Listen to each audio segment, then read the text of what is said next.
Welcome to Astronomy Daily, your daily dose of the most exciting developments in space science and exploration. I'm your host, Anna, and today we've got an absolutely packed show with stories from across the cosmos. We'll be diving into a mysterious fast radio burst that's challenging everything we thought we knew about these enigmatic signals. And we'll explore record-breaking supersonic winds on a distant exoplanet that would make Earth's strongest hurricanes look like a gentle breeze.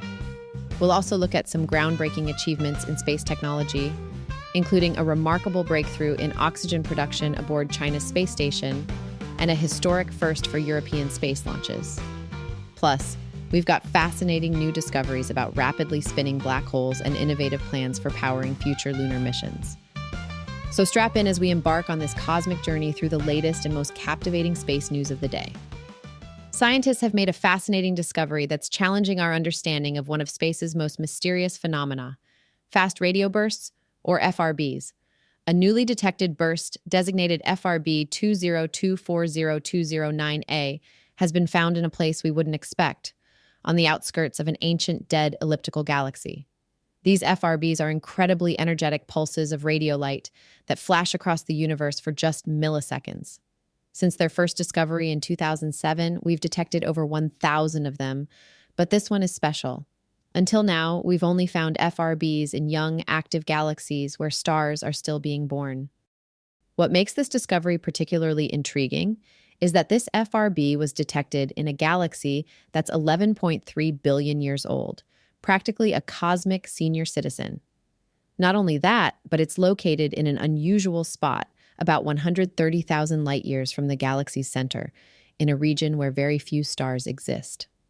The leading theory has been that FRBs come from magnetars, highly magnetized neutron stars formed when massive stars die in spectacular supernovae explosions. But this new discovery doesn't fit that explanation. The galaxy where this FRB was found is simply too old and inactive to support the formation of new magnetars through this process.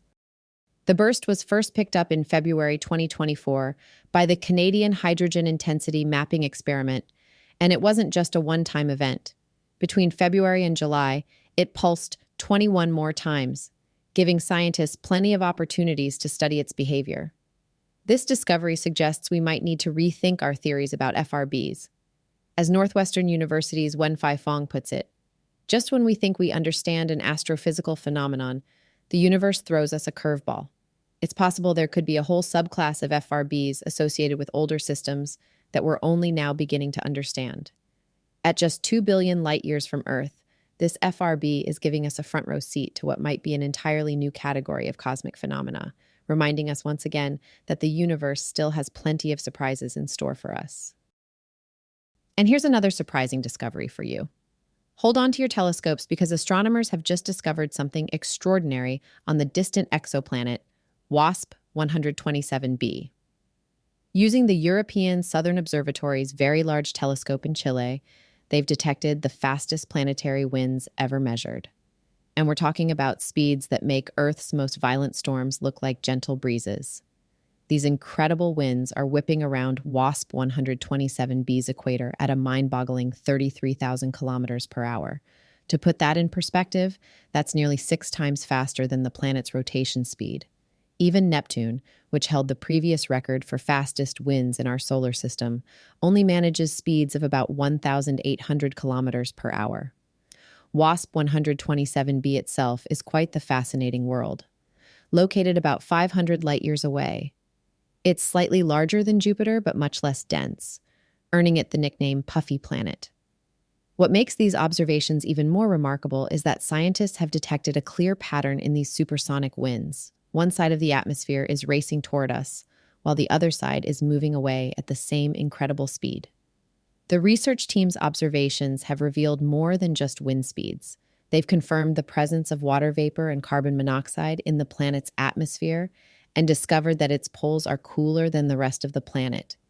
There's even a slight temperature difference between its morning and evening sides, showing that this distant world has complex weather patterns similar to what we see in our own solar system. This discovery is particularly significant because until recently, astronomers could only measure basic characteristics of exoplanets like their mass and radius. Now, thanks to advanced instruments like those on the Very Large Telescope, we can actually map the weather on these distant worlds and analyze their atmospheres in detail. This is helping us better understand not just how these planets formed, but potentially giving us insights into the origins of our own solar system. What's particularly interesting is that this kind of detailed observation can currently only be done from ground-based observatories. Even our most advanced space telescopes don't yet have the velocity precision needed for these measurements. But with new facilities like the extremely large telescope under construction, we're looking forward to exploring even finer details of these alien weather patterns, and maybe even studying the atmospheres of smaller rocky planets. Meanwhile, a bit closer to Earth, the science goes on. In a groundbreaking development aboard China's Tiangong Space Station, the Shenzhou 19 crew has successfully demonstrated the world's first in-orbit artificial photosynthesis technology. This remarkable achievement isn't just about growing plants in space. It's about creating oxygen and rocket fuel components right there in orbit, marking a significant leap forward in our ability to sustain long-term space missions.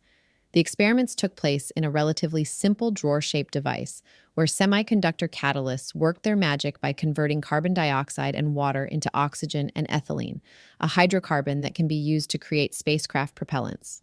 What makes this particularly impressive is that unlike conventional methods that require high temperatures and pressure, this process works efficiently at room temperature and standard atmospheric pressure. This innovation could be a game changer for space exploration.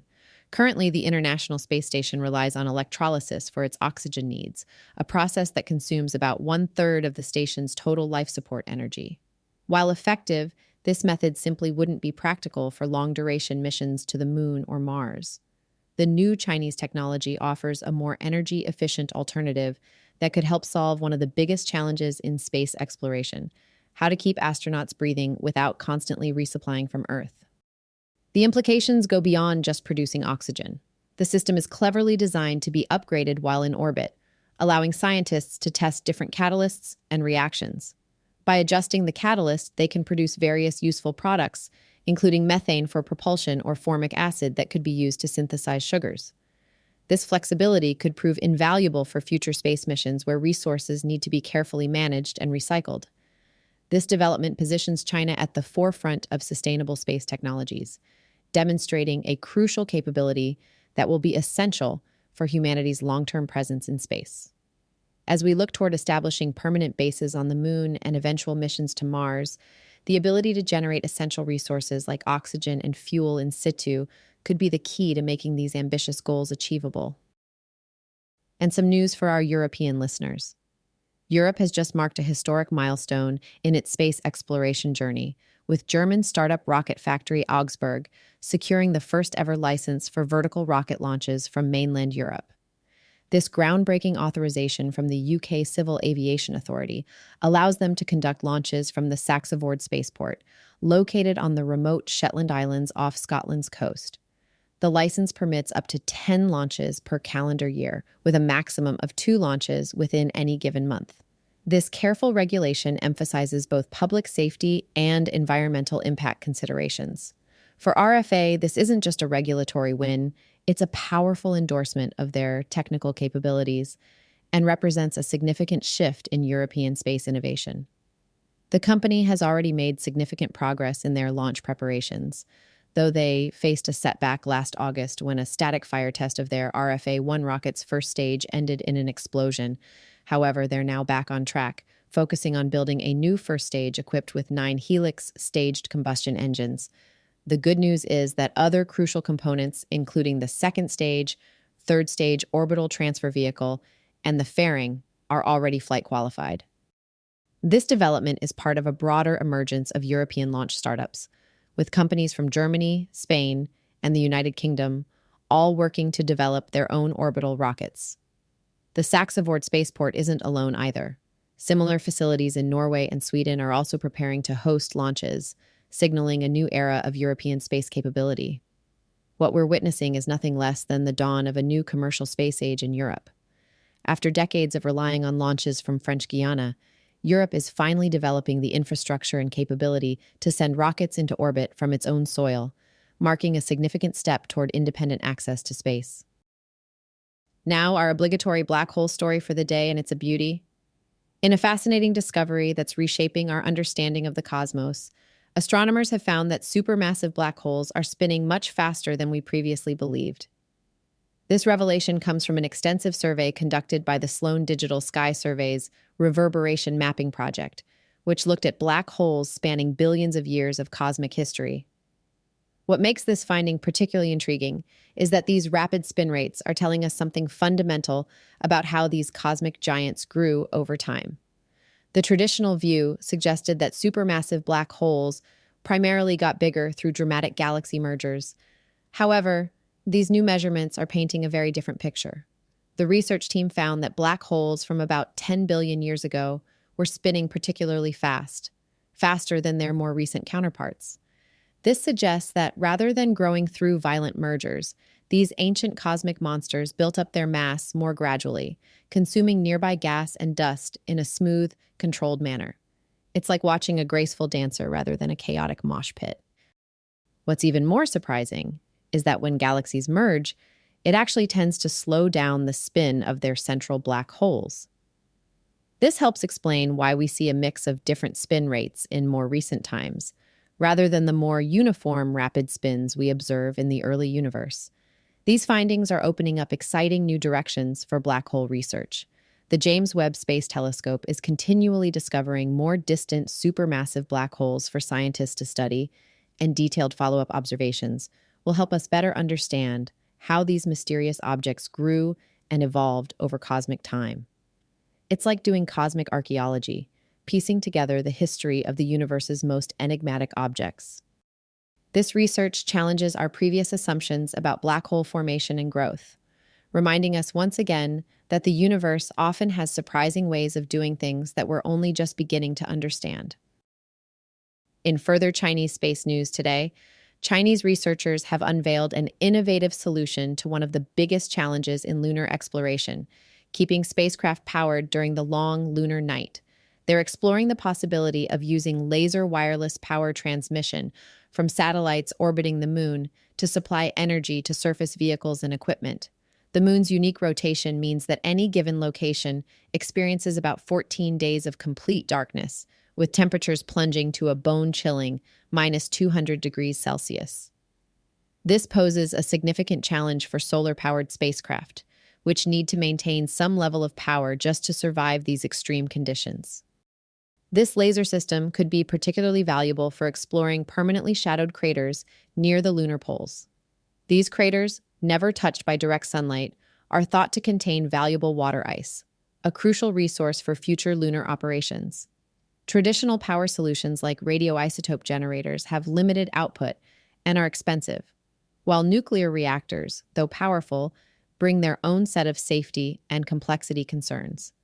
The concept works by using laser beams to transmit power wirelessly from orbiting satellites to receivers on the lunar surface, which then convert the light into usable electricity.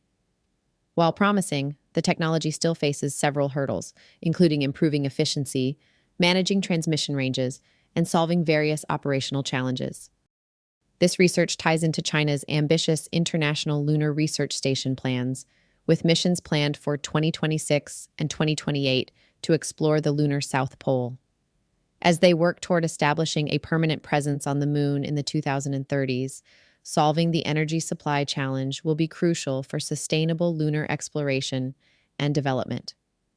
While the technology is still in development, it represents a potentially game-changing approach to powering lunar missions, offering flexibility and scalability in the vacuum of space.